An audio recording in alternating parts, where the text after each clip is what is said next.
Today I have the pleasure of interviewing Jonas Arnold-Dusen, dealer principal of Bridge City Chrysler. Thanks for joining our Encourage, I call it that, but it's called Encourage. Encourage Talk. Just again, advice, looking to help, starting entrepreneurs, existing entrepreneurs, hear from people like yourself, hopefully to spark an idea, a suggestion, a new way of thinking. I can't imagine I have a whole lot to say that anybody wants to listen to. But yeah, I thought maybe you could just give a brief introduction about yourself and just kind of how you came to be a dealer principal, and All right. wherever you want to start from that point. Yeah, well, no, thanks for taking the time to sit down and chat. I know you and I have chatted lots over the years, but not usually with the cameras rolling, so I don't know. Now I got you in the hot seat. Yeah, there we go. Obviously I'm dealer principal here at Bridge City Chrysler. We are celebrating our 35th year in business here next month. So we've been in business for 35 years, which if you do the math quick means we started in 1987, and I was here at that time. So I've been here right from the start. In fact, in 87, we were building this building. In 1988, we moved into this building, and I was down there in the parts department building the shelves that you still see there right now. In fact, I remember us setting up, and we had the radio on, and I heard Wayne Gretzky got traded to the LA Kings, and this was big news. We had to stop working and listen to this. It shows you how long ago this was. I was working part-time, changing oil, building shelves. What was your position? What did you? My position at that time was whatever I was told to do. There was no real job title back then. So I washed cars and changed oil and did whatever. Wow. And that was part-time because I was still in school at that time, of course. And then in 1990, got married. In 1991, started full-time here at Bridge City. So I've been full-time since 1991, but been here in some capacity for the entire 35 years. So we've seen a lot of changes, a lot of things happen in 35 years, and I used to have hair. I do not anymore, and here we sit. Well, that makes two of us. So when did you officially become a dealer principal? That took quite a while, of course, because dealer principal means you're the person that's running the dealership. Yeah. And way back then, I knew absolutely nothing. In fact, I was going to the University of Lethbridge. I was in the Bachelor of Management program. Oh.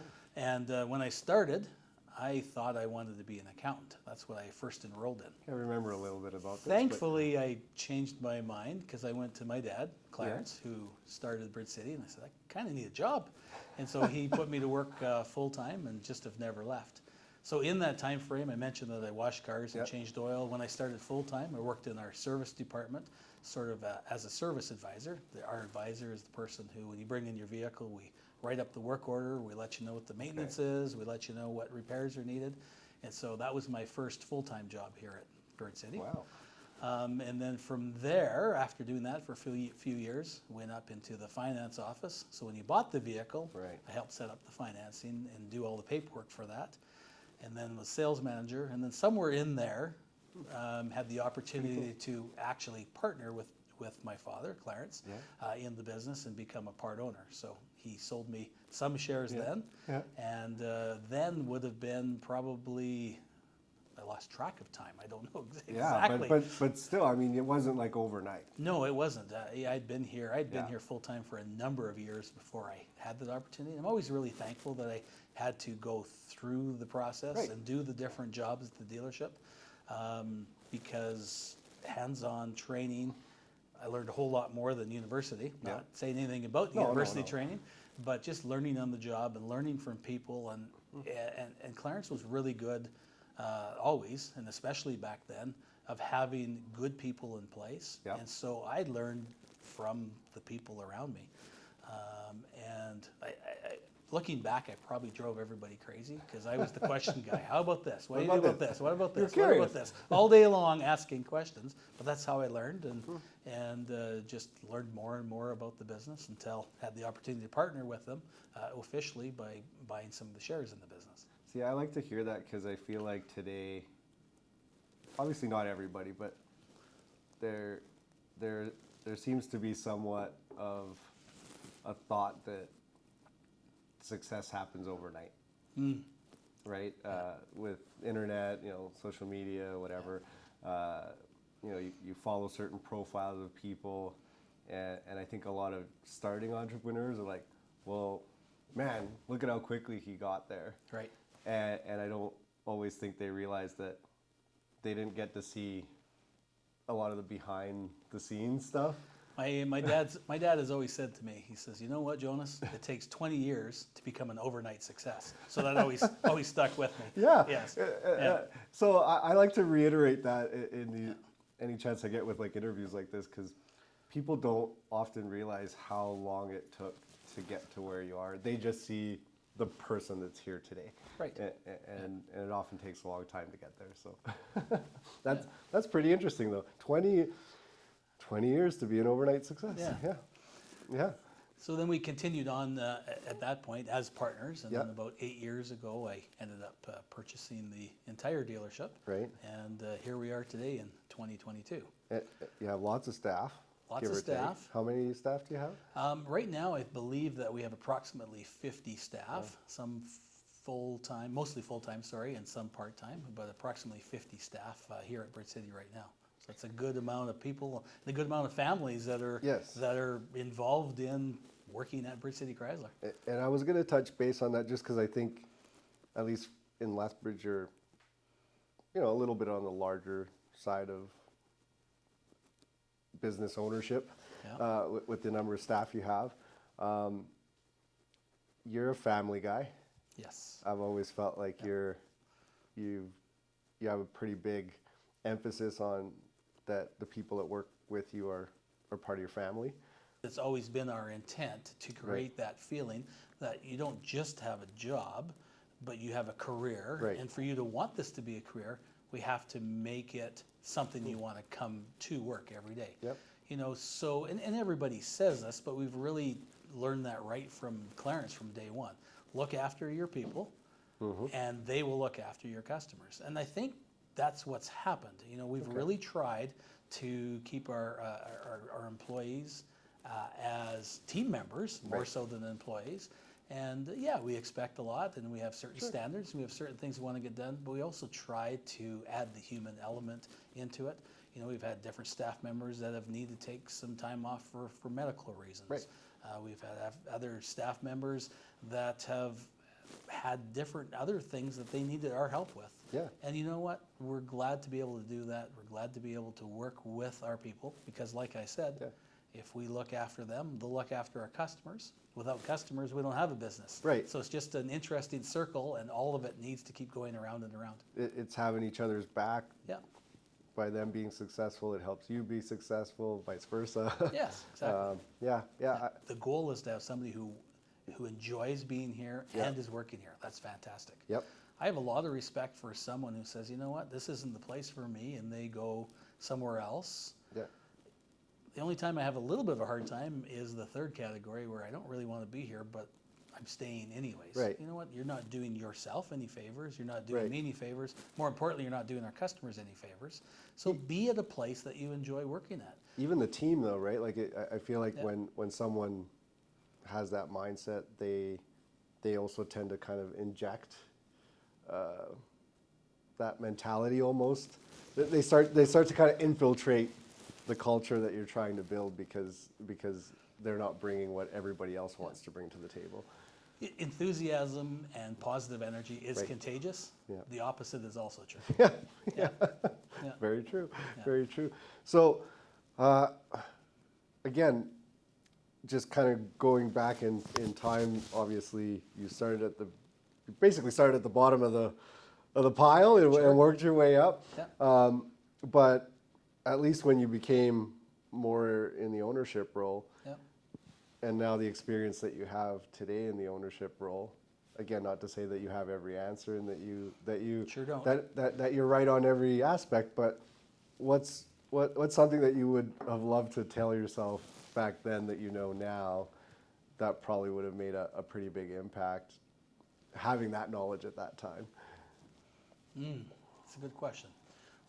What would I want to tell what would I have wanted to tell myself way back when I started? Yeah, I can give you an example. Like for me, it was really understanding your numbers, and what they actually meant. You know, how to read your profit and loss and your balance sheet, and you know, because for me, I was just excited to deliver the service, but I wasn't enough educated into how to read a lot of those documents and interpret them and make decisions based off them. So I personally wish I would have did a little bit more homework in learning business financials, so that I was more mentally prepared to deal with, you know, the fluidity that business brings.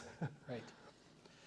Yeah, you know, you look back and you can see the mistakes that you've made, and I guess if you would have known what those mistakes were going to be, hindsight's 20/20. You always know what you did wrong. Of course. But I guess looking back, you know, you would have probably tried to remind myself how important that support and relationships are. And what I mean by that is that we're in a relationship business, you know, and so the better you treat people, the more respect and the more efficiency that you're going to have working together. You know, and sometimes we got so focused on the numbers, which are important, so focused on the results, which are also important, we forgot about how important it is that we get there together. So just making sure that everyone got listened to, making sure that everyone's opinion was respected. I think we did that, but looking back, I think we probably could have done a better job of that, looking at the entire picture, not just the results, but also how are we best going to get there together. And I think, you know, I think over and above that, when we talk about relationships, you know, the other thing that I've come to learn over the years as well is that your relationships outside of this business really affect this business as well. A good support system at home, you know, I can't put enough emphasis on how important it is and how thankful I am for the support that I got from my wife and my family. You can't do this type of job without having people there beside you. No man is an island. Nobody can do things on their own. You know, so when I look back and I just see the support that I got from my family, from my wife, for everything we needed to do to build the business, I look back and I'm just thankful that I had that. And I just see how important that was, and I just hope that more people can have that as well. What you do here and what you do at home are very, very much related. Very much. And sometimes people forget that, and I guess I'm just thankful that I've learned that, and sometimes I feel like I should have learned it a long time ago. Well, I think you're a pretty appreciative guy, so Yeah. that's kind of like a saying, is, I don't know if you've heard it, but I've heard it's lonely at the top, and I think that makes sense to what you're saying, is like having those support systems, because you're having to make so many different decisions. Well, there was a period there where you're right. I'd make all these decisions, and I thought, you know what, I'll figure this out. And when I started using the support systems I have, all of a sudden those decisions became easier and better. Right. All of a sudden I realized I could go home and we could have a conversation together, and it's amazing how much that I learned by sharing more of what I was working through. Yeah. You know, and that really, it was almost like a light bulb went off in my head. I don't need to fix everything myself.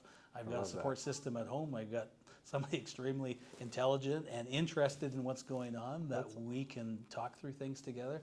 That meant a lot. You know, just respecting, like I mentioned, other people's opinions a little bit more, rather than thinking you're right all the time. You know, those things took me a little bit to figure out, and I'm thankful that some of that is now having a positive effect. I said I was going to ask you this question, so maybe it gave you enough time to think, but is there a book that you read in the past that may or may not have made an impact, just the way you think about business at all? I'm a big reader. I like readings, and I'll read almost anything. But specifically related to business, the book that stands out in my mind that I think made a big impact, and I read this book for the first time about 25 years ago, and it's a book called Customers for Life, and it's written by a gentleman named Carl Sewell. It's very much tailored to the car business. because Carl Sewell was a gentleman who had the most successful Cadillac dealership in North America and built that into a whole dealer group of businesses. And he wrote a book just about the value of a customer. And he actually went out and did the math and the calculation and what it actually is worth. Because we always say, what is a customer worth to you? Right. He actually figured it out. And according to his calculation, any customer was worth $517,000 over the value of the relationship with the dealership. Now that's referrals, that's service business, that's people they say good things about you too. And he really explained how important it is. If you look after your employees and look after your customers, there's a lot of value attached to that. That's a huge number. It's a huge number, huge number. And he went and did the research, and like there's a lot of information in there. And it was just a real eye-opening book. You know, sometimes you forget how important each person is. You know, it's just one more person. But you know what? Every person is potentially a big, big difference to the dealership and to the people who work here and to our community. So let's do whatever we can to try and help them out. So that book, Customers for Life, was a really, really eye-opener, and I really found that I probably learned a lot from that. About 5 years ago, I gave a copy to every one of our managers and asked them to read it, and we went through it together in our meetings. And reading it 20 years later, there was still so much that we could get out of it, and so many good things that were positive for our business. I think that's a pretty powerful statement, because sometimes people associate the immediate sale, interaction, transaction, whatever you want to label it with, and that's the customer value. And they do forget, I think, I mean, just the way you put it, that's a big number. Big number? You don't really think about, I mean, even if you added, okay, a person bought a vehicle, you know, they're coming to do their service, they might buy some parts, they might buy some accessories, but yeah. Let's talk about the influence they have on their neighbors. Right. Their the referral children, portion, yes. their siblings, the people they work with. Wow. You know, every positive influence spreads, and the reverse is true as well. Wow. Yeah. That's an awesome answer. I'm actually glad I got to hear that from you today. All right. Is there a tool, digital, paper, doesn't matter, that you would recommend to a business person that really was impactful for the way that you operate? For many years, we operated by whatever needs to be done, just do it. Get it done. Didn't have a lot of processes, didn't have a lot of tracking in place.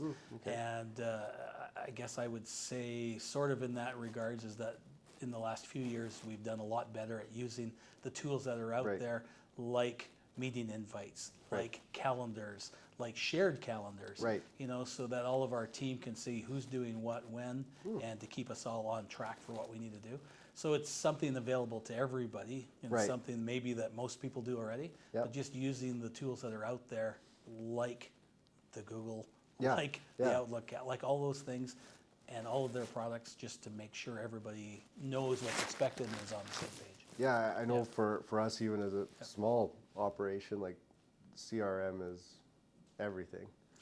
For me too, like the CRM, I always said, you need to have a business that if you, I'm using Kevin O'Leary here, but if you got hit by a bus tomorrow, like somebody. It's always a bus. It's never a plane. I know, right? It's never anything else. It's always a bus. Yeah, and why can't it be a boat? You know, I want to be on vacation when it happens.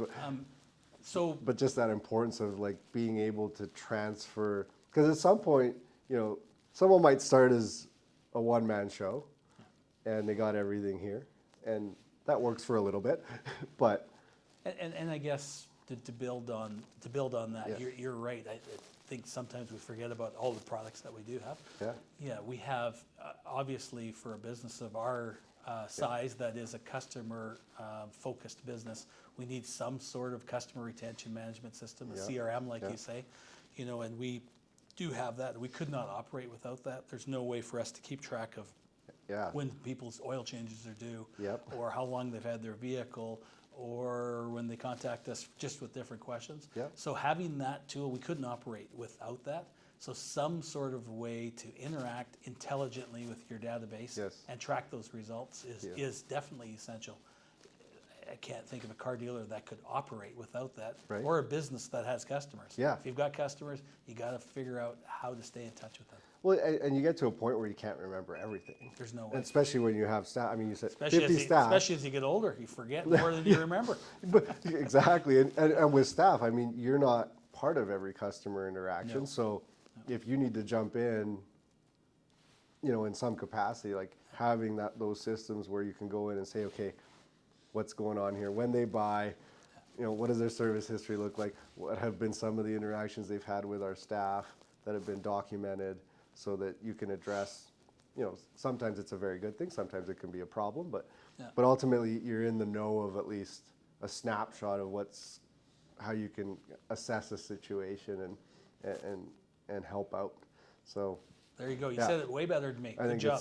I think it's super important, super important. Well, I don't want to take away from your busy day, so thank you for your time today, Oh, you're Jonas. welcome. I really, really appreciate it, and I hope if someone's listening that they got to learn something and take away some value from it. So I appreciate that very much. Glad we could sit down. Thanks for the chat. Thanks, Jonas.